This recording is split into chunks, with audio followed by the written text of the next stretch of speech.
The Joint Operations Center at Coronado was less a room and more a self-contained ecosystem of crisis. It was a cathedral of information, consecrated to the modern gods of data streams and satellite uplinks. Its air, perpetually chilled, to protect the humming racks of servers that lined its inner sanctum, carried a unique trinity of scents: the sterile ozone of overworked electronics, the faint, acrid bitterness of day-old coffee, and the underlying metallic tang of human sweat, the ghost of 1,000 anxieties past. The lighting was a perpetual twilight, a soft, blue-white glow emanating from dozens of screens that carpeted the tiered levels of the amphitheater-like space. It was a place designed to strip away the sun, the moon, and all other terrestrial measures of time, leaving only the relentless, forward-marching clock of the mission. On the main wall, a colossal screen displayed a mosaic of the globe, a patchwork of muted greens, blues, and tans, occasionally stitched with the angry red lines of contested borders or the pulsing icons of naval assets. It was a god's-eye view, and the men and women who worked here often developed a quiet, dangerous form of hubris to match. In this temple of managed chaos, Commander Jackson Thorne was a high priest of his own making. He was a man forged in the old Navy, a Mustang, who had clawed his way up from the enlisted ranks, and he wore the memory of that climb not as a cloak of humility, but as a suit of armor plated with belligerence. His face looked like it had been carved from naval tradition itself, a square jaw perpetually set, eyes the color of a stormy sea, and a network of fine lines around them that spoke less of laughter and more of a life spent squinting at horizons and subordinates with equal disdain. He moved through the JOC with the heavy, proprietary tread of a man who believed the floorboards owed him allegiance. His voice was a low-frequency weapon, a gravelly baritone that could cut through the electronic hum and command attention, which he did frequently and with relish. He was the day watch supervisor, and in this 12-hour slice of eternity, his word was law, his opinion was fact, and his assumptions were gospel. He was surrounded by his acolytes, a clutch of junior officers and senior enlisted men who orbited him like moons, basking in the reflected glow of his unearned confidence and echoing his booming laughter at jokes that were more about power than punchlines. She was almost invisible. Seated at a secondary console on the periphery of the main action, Lieutenant Anya Sharma registered as little more than a whisper in the JOC's roaring data storm. She was a study in stillness, a fixed point in a world of frantic motion. While others fidgeted, leaned, and paced, she sat perfectly erect, her posture a testament to a discipline that seemed almost alien in this environment. She wore a standard olive-drab flight suit, devoid of any squadron patches or personal insignia, its very anonymity a statement against the culture of overt pride that permeated the room. Her hair was pulled back in a severe, ruthlessly efficient bun that exposed the clean, sharp lines of her jaw and neck. Her face, in the cool blue light of her monitor, was serene and unreadable, her features fine but unremarkable. She could have been an intel analyst, a logistics officer, a linguist, any one of a dozen support roles that were essential, but, in the codified caste system of the military, fundamentally subordinate to the tip-of-the-spear warriors like Thorne. Her hands rested lightly on her keyboard, her fingers still, her gaze fixed on a cascading waterfall of encrypted data on her screen. She did not speak. She did not draw attention. She was simply there, a quiet node in the vast network, processing information with the silent, implacable efficiency of the servers that hummed around her. The initial conflict, when it came, was not a thunderclap but the subtle, grating sound of a misaligned gear in a vast machine. A red icon had begun to blink with irritating persistence in the South China Sea quadrant of the main map. It signified a friendly asset, a submersible drone designated Sea Otter 7. That was reporting sensor degradation far exceeding acceptable parameters. It was a minor annoyance, a logistical headache that would require a report, a retrieval mission, and a mountain of paperwork. Commander Thorne, standing at the central command podium like a captain on his bridge, addressed it with a wave of his hand. Get a helo out of Subic Bay to babysit it. Have them run a diagnostic. In the meantime, divert the carrier group 5 degrees south to avoid the sensor shadow. Simple. He said it with the weary patience of a genius explaining the obvious to a room full of children. A voice, quiet but clear, cut through the hum. Commander, that diversion will place the strike group directly in the path of the approaching typhoon. The storm has accelerated. The JOC, for a fractional second, seemed to hold its breath. The voice belonged to Lieutenant Sharma. She had not looked up from her screen. Her tone was flat, clinical, a simple statement of meteorological and tactical fact. It carried no challenge, no insubordination, only data. Thorne turned slowly. He scanned the room, his eyes theatrically searching for the source of the interruption, before finally landing on her. A slow, condescending smile spread across his face. It was the smile of a lion acknowledging a particularly bold mouse. Excuse me, Lieutenant? Did you have something to add to the tactical discussion? The title, Lieutenant, was draped in sarcasm. The typhoon's track has shifted 17 degrees in the last hour, Sharma stated, her eyes still locked on her monitor. The proposed course correction intersects with the predicted storm wall in 4 hours. Furthermore, the sensor degradation on Sea Otter 7 is not a simple malfunction. It's indicative of acoustic interference from a Type 093B submarine, which we know is operating in that sector. Your sortie path doesn't just put the asset at risk. It advertises the carrier group's position to a hostile submersible. The room went dead silent. The technical precision of her statement, delivered with the emotional weight of a grocery list, was a slap in the face to Thorne's casual dismissal. He had been corrected, publicly, with data he had clearly overlooked. His face, which had been a mask of amused condescension, began to harden.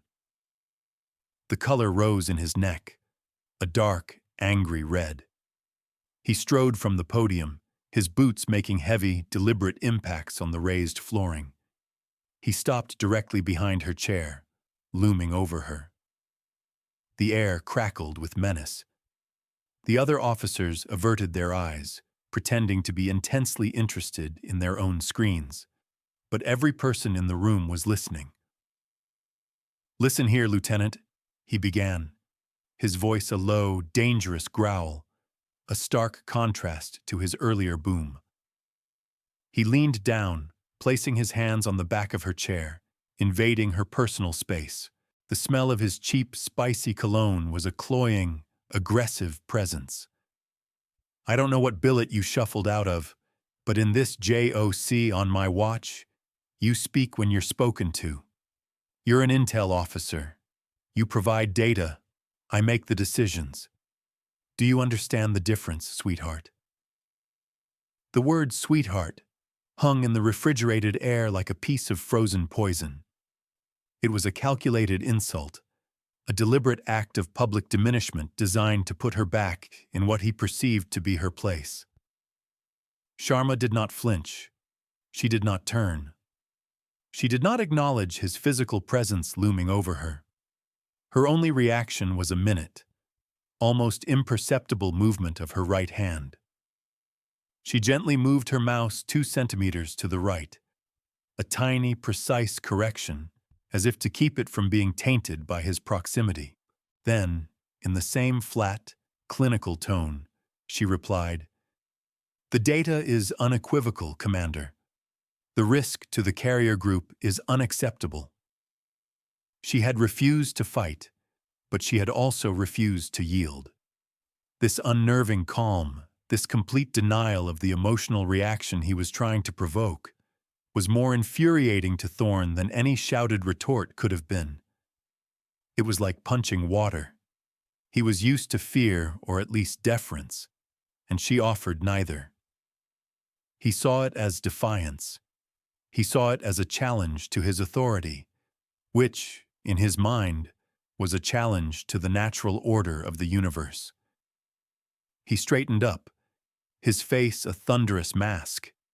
He was about to unleash a fresh torrent of vitriol, to verbally tear her down in front of the entire watch, to make an example of her that no one would soon forget. His mouth opened, and then the world ended. It began not with a bang, but with a sound that was infinitely more terrifying in the context of the JOC, a klaxon. It was not the crisp, clean tone of a drill. This was a ragged, screaming electronic shriek, a sound reserved for only the most catastrophic, system-wide alerts. It was the sound of protocols failing, of the digital world screaming in agony. On the main screen, the serene map of the globe dissolved into a blizzard of angry red symbols and flashing warning messages. Code Vantage, Flash Precedence, Eyes Only. The phrases were a litany of imminent doom, panic, a beast that always lurked just outside the JOC's climate-controlled walls, had found a way in. It moved through the room like a contagion. Voices rose in a chaotic babble. Men who were paid to be calm shouted over one another. "What is it? Is it a launch? I'm losing satellite feed from CENTCOM. Cyber attack? Is it cyber?" Commander Thorne was caught in the maelstrom. His authority, so absolute a moment before, evaporated in the heat of genuine crisis. He began barking orders, but they were the wrong ones. The textbook answers to a problem that was violently, terrifyingly off-script. "Get me a secure line to the Pentagon," he roared, but the communication systems were flashing red. "Isolate the network," he commanded, a move that would have blinded them completely. He was loud, he was active, he was in command, but he was steering the ship directly onto the rocks. His actions were pure reflex, the flailing of a man who found himself suddenly, horribly out of his depth. The confidence he projected was revealed for what it was, a hollow shell. In the face of a true, unscripted crisis, he was just as lost as everyone else, only louder. In the midst of this rising tide of chaos, a single point of stillness remained. Lieutenant Anya Sharma. The klaxon had not made her jump. The flashing screens had not widened her eyes. She watched the cascading failure for a long, analytical moment, her expression unchanged. It was the look of a master physician observing the onset of a seizure. Not with panic, but with intense, focused concentration, cataloging symptoms, diagnosing the underlying cause. Then she moved. The shift was breathtaking. It was as if a statue had suddenly come to life, not with a clumsy lurch, but with the fluid, economical grace of a predator.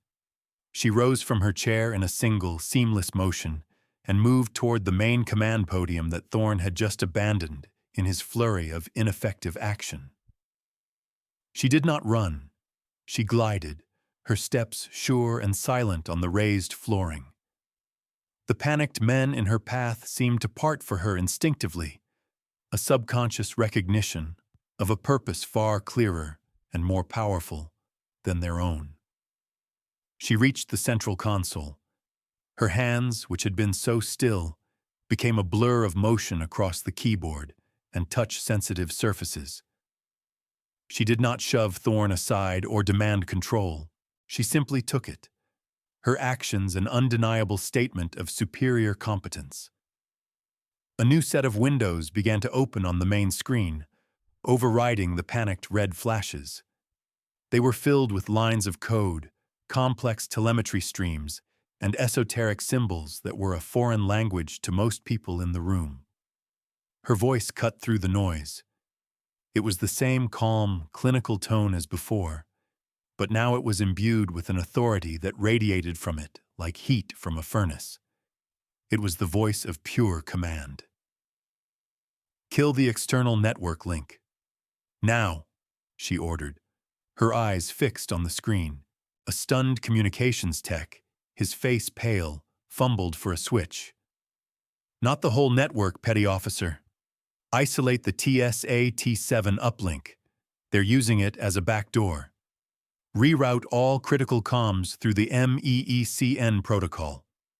Authorize on my command code, Spectre Alpha Niner." The tech stared at her, dumbfounded.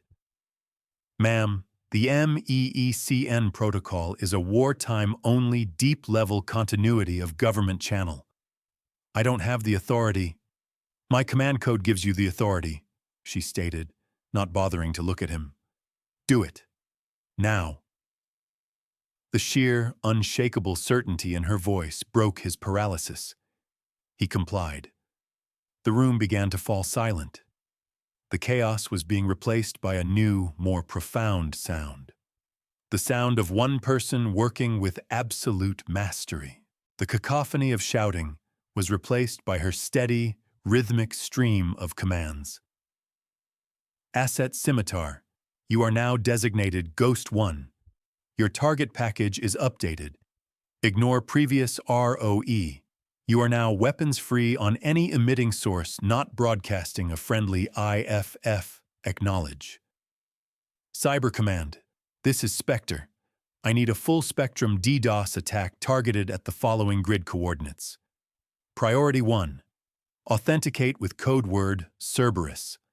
They have 60 seconds to comply, or I am blacking out their entire server farm. Sea Otter 7. Activate Protocol Chimera. Full system purge. Scuttle on my mark. I am painting your position for naval fire." The jargon was dense, almost incomprehensible, a foreign language of expertise. But the intent was clear. She wasn't just managing a crisis, she was waging a war. She was moving pieces on a global chessboard with a speed and precision that was terrifying to witness. Satellites were being retasked, drone flight paths redrawn, special operations teams put on high alert, all from this single podium, all orchestrated by this one, quiet woman. Commander Thorne stood frozen halfway between the podium and the communications station. His face was a mask of slack-jawed disbelief.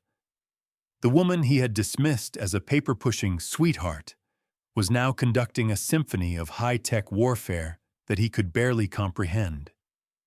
He was a rowboat captain who had just stumbled upon the admiral of the entire fleet, and the cognitive dissonance was so profound it had rendered him mute and immobile. He, and everyone else in the JOC, was no longer a participant. They were spectators at a masterclass, their own perceived expertise revealed as amateurish fumbling in the face of true genius. The room was now completely silent, save for the hum of the servers and the calm, steady voice of Lieutenant Anya Sharma, dictating the terms of victory into the heart of the storm. The doors to the JOC burst open with a pneumatic hiss, slamming into their rubber stoppers with a force that echoed like a gunshot in the now reverent silence. General Maddox of the United States Marine Corps stormed in, flanked by two stone-faced aides. Maddox was a legend, a man whose career was the stuff of recruiting posters and hushed whispers in officer clubs. He was built like a bulldog, with a face that looked like it had been in a personal argument with a block of granite and won.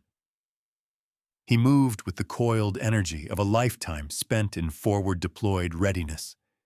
His eyes, the color of chipped ice, swept the room, taking in the strange tableau, the silent, stunned officers, the bizarrely stable data on the main screen, and the unknown lieutenant at the command podium. "What in the goddamned hell is going on in my JOC?" he roared, his voice a gravel slide of pure command presence. He fixed his gaze on the nearest officer, who happened to be the shell-shocked Commander Thorne. "Thorne, report! Who authorized a vantage-level alert?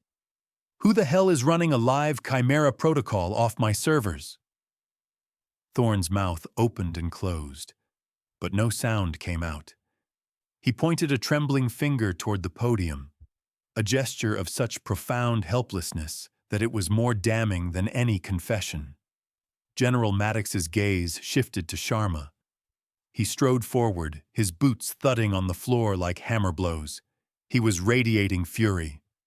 "You, Lieutenant, stand down! On your feet! Who the hell are you, and what do you think you're doing?" Sharma did not stand. She did not turn. She held up one hand, a universal gesture for "wait one moment," an act of such colossal, unbelievable audacity that Maddox actually stopped in his tracks, momentarily stunned into silence. "Mark," she said calmly into her headset. "Target neutralized. Sea Otter 7 is away. Ghost 1, you are clear to egress. Maintain radio silence until you cross the line of demarcation. Spectre out." She removed the headset, placing it carefully on the console. Then, and only then, did she turn to face the 3-star general who was staring at her as if she had just sprouted a second head. She stood, her posture perfect, her face unreadable. "The situation is contained, General," she said, her voice still an unnerving sea of calm. Maddox's face was purple with rage. "Contained? You initiated a protocol that requires presidential authorization. You scuttled a $2 billion asset and engaged a hostile power without a direct order. I will have you in a federal prison for the next 50 years. Who are you?" Sharma met his gaze without blinking. "Lieutenant Anya Sharma, United States Navy, sir." "I know your name, Lieutenant," Maddox snarled, stepping closer until he was invading her space just as Thorne had done. But where Thorne's presence was bluster, Maddox's was a physical weight, the crushing gravity of absolute power. "I want your unit, your commanding officer, the person who is about to have their career immolated for letting you run wild."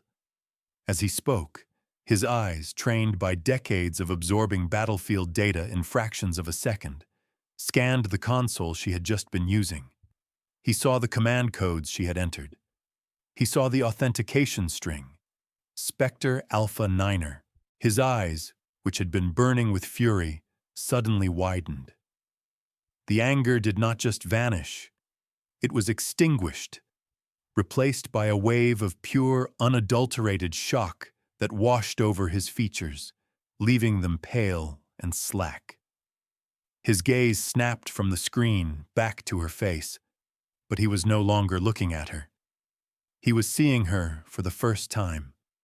The name, the command code, the impossible action she had just taken. The pieces clicked into place in his mind with the cold, hard snap of a rifle bolt seating around. The general, a man who had not taken a step backward in a combat zone in 40 years, took one involuntary step back. His entire posture changed. The aggressive, forward-leaning stance melted away, replaced by something else entirely. It was respect. No, it was more than respect. It was awe. He straightened his back, his heels clicking together with a sound that was shockingly loud in the silent room. He raised his hand in a salute so sharp and precise it could have cut glass. It was not the perfunctory salute given to a junior officer. It was the salute a warrior gives to a legend. "Attention on deck!" he roared. His voice was not angry now. It was a thunderclap of command, but its purpose was entirely different. It was not a demand for his own respect, but a command for the entire room to show respect to her. The men and women of the JOC, already standing in stunned silence, somehow managed to stand straighter, their bodies instinctively responding to the command, their minds reeling to understand it. Commander Thorne, still frozen in his tableau of confusion, finally found his voice. It was a weak, stammering whisper. "Sir? What? What is it? It's just Lieutenant Sharma." General Maddox lowered his salute but remained at rigid attention. He turned his head slowly to look at Thorne, and the look in his eyes was one of such profound, withering contempt that Thorne physically recoiled. "Commander," Maddox said, his voice dangerously quiet, a razor blade wrapped in silk. "You will address the lieutenant as ma'am or Spectre, and you are relieved of your watch. Get out of my JOC." He didn't wait for a response. He turned to one of his aides. "Get me her file, now, the real one." The aide, a young, efficient captain, was already tapping on a secured tablet. He handed it to the general.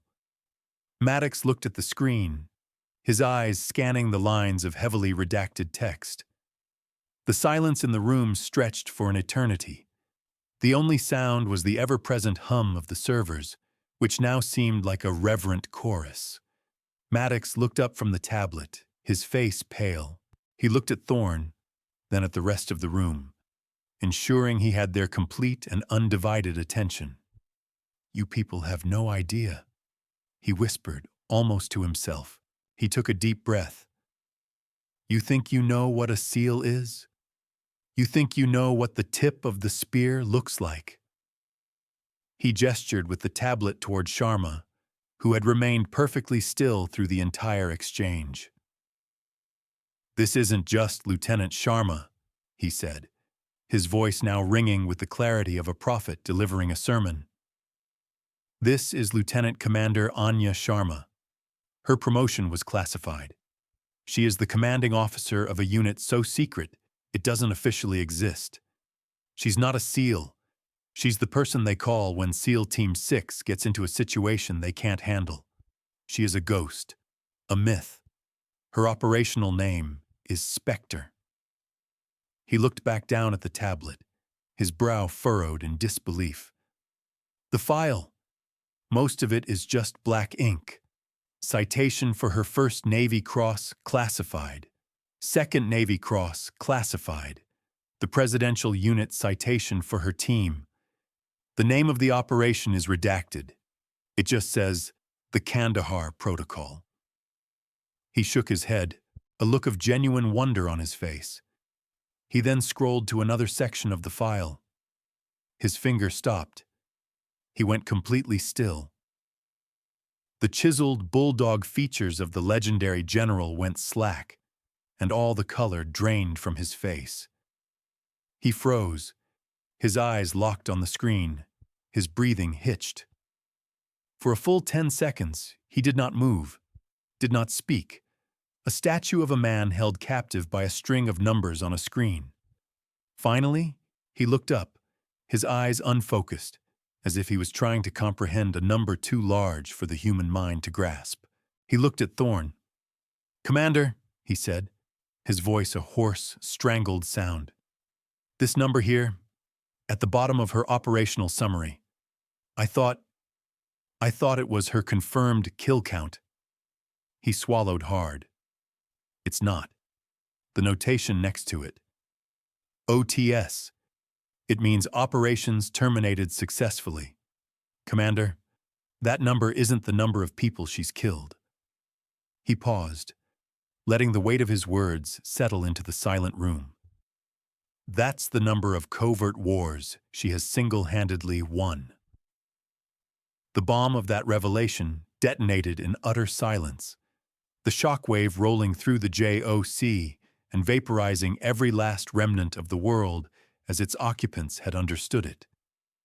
The quiet, unassuming lieutenant was not just a quiet professional. She was a weapon of mass destruction in human form, a living, breathing, strategic deterrent whose very existence was a state secret. and Commander Thorne had called her sweetheart. The crisis was over. The immediate threat, a sophisticated cyber and electronic warfare attack by a rival nation-state designed to test American response times and capabilities, had been dismantled with surgical precision. The post-action reports would later show that Sharma's counteroffensive was so swift, so targeted, and so devastating that the aggressor nation's entire command and control network for that hemisphere was not just defeated, but effectively erased. They had been blinded, deafened, and neutered in the space of 90 seconds. It was a response so disproportionately brilliant that it would be studied for decades in secret. A perfect, bloodless checkmate. In the aftermath, as the JOC slowly returned to a semblance of normalcy, a new, heavy silence settled over the room. The previous atmosphere of casual camaraderie and boisterous confidence was gone, replaced by a profound and humbling awe. Officers moved with a new quietness, their voices hushed, their eyes occasionally flicking toward the podium, where Sharma was now calmly debriefing General Maddox, her tone as even and clinical as if she were discussing the weather. Commander Thorne had not been permitted to leave. On the general's order, he stood at a rigid, parade ground version of attention in the corner of the room, his face a mottled gray. He was a man awaiting a firing squad. He expected the end of his career, a court-martial, public disgrace. It was what he deserved. It was what the system demanded. When her debrief with the general was complete, Sharma turned her attention to him. She walked toward him, not with the swagger he would have used, but with the same silent, purposeful glide as before. She stopped a respectful distance from him, forcing him to look down at her. The power dynamic of their first encounter had not just been reversed, it had been inverted into a new dimension. "Commander Thorne," she began, her voice devoid of any triumph or malice. It was the voice of a diagnostician explaining a terminal illness. "Your performance today was a case study in tactical failure. You allowed your ego to compromise your situational awareness. You allowed your personal prejudices to create a critical intelligence gap. When faced with data that contradicted your worldview, you did not reassess. You attacked the source of the data." She took a step closer. "Your condescension towards me was not a personal insult. I do not care what you think of me. It was, however, a professional vulnerability. You saw a small woman in a lieutenant's uniform and your brain, hardwired by assumption and arrogance, shut down all other possibilities. You did not see a fellow officer. You did not see a potential asset. You saw a stereotype. In the field, that kind of blindness does not lead to a reprimand. It leads to a wall of names in Arlington. Your hubris is a liability this Navy cannot afford." Every word was a perfectly placed scalpel cut, dissecting his failure with cold, irrefutable logic. It was a more complete and devastating takedown than any shouting match or official punishment could ever be. Thorne finally broke. His rigid posture crumbled. "Ma'am," he choked out, the word tasting like ash in his mouth. I have no excuse. I request to be relieved. I'll tender my resignation." Sharma considered him for a long moment, her dark eyes analytical. He expected her to agree, to seal his fate with a curt nod. Instead, she did something far more terrifying.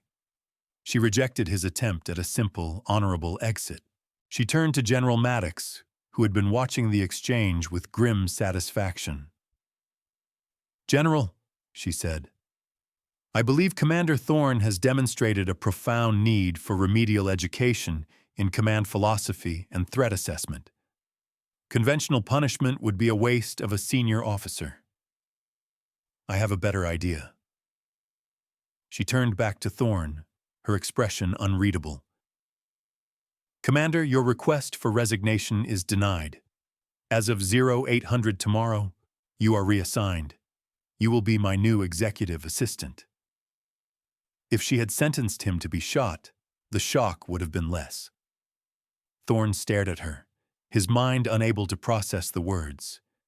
Executive assistant, the role of a junior lieutenant, a glorified valet and scheduler. For a full commander, it was a humiliation beyond measure. He would be forced to stand by her side, to carry her briefcase, to manage her calendar, to be the silent, ever-present witness to the competence he had so arrogantly dismissed. It was not punishment, it was education, delivered in its most brutal and effective form.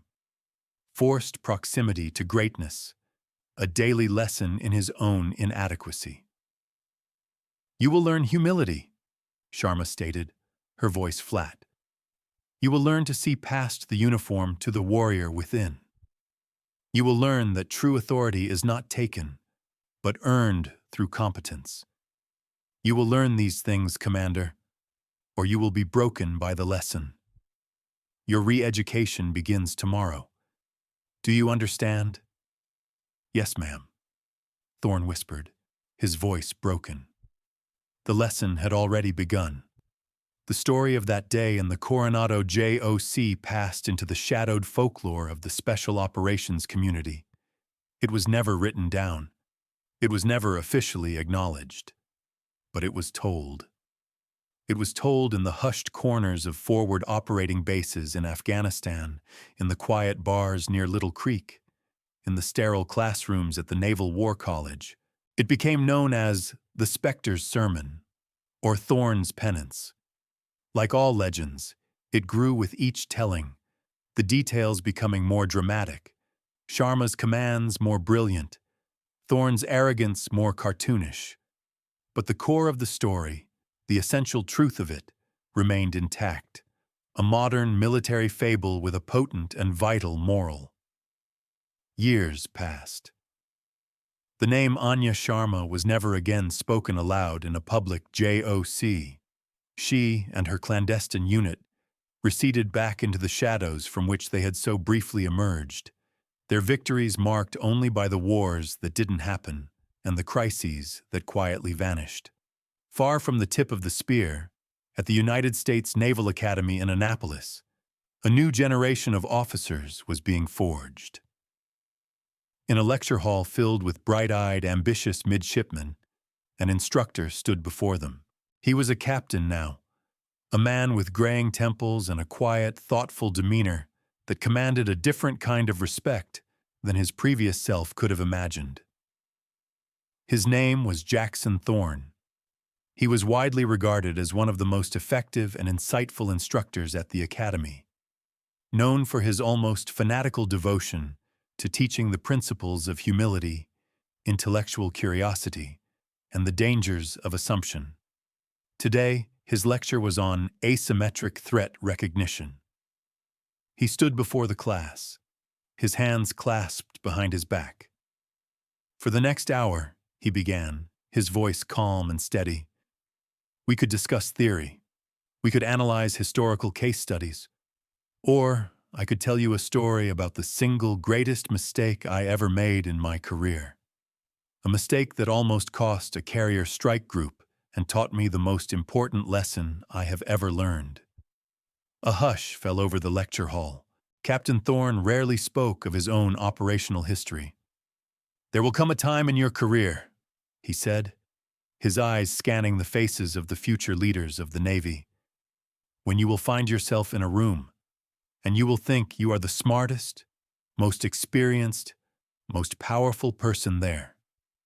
You will feel the weight of your rank, the pride of your accomplishments, and you will be tempted to believe that you have all the answers.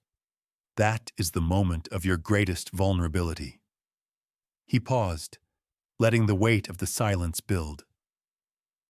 I want you to remember this. The most dangerous person in any room is never the loudest. They are never the most decorated or the most physically imposing. The most dangerous person is the one you don't see, the one you dismiss, the one who sits quietly in the corner, observing, listening, thinking. The one whose strength is not in their voice, but in their competence. Your job, as leaders, is not to command attention, but to pay attention, to look past the rank, the gender, the uniform, and see the warrior inside. He looked out at the young faces, and for a fleeting moment, he was back in that freezing cold JOC, a 3-star general snapping to attention for a quiet lieutenant. "Let your actions be your argument," he concluded, his voice barely a whisper, quoting the woman who had both destroyed and remade him. "And always, always assume that the quietest person in the room is the one you should be listening to the most." It was a lesson born of profound humiliation, forged in awe, and finally delivered as wisdom. In the end, it was perhaps the most successful operation Spectre ever conducted.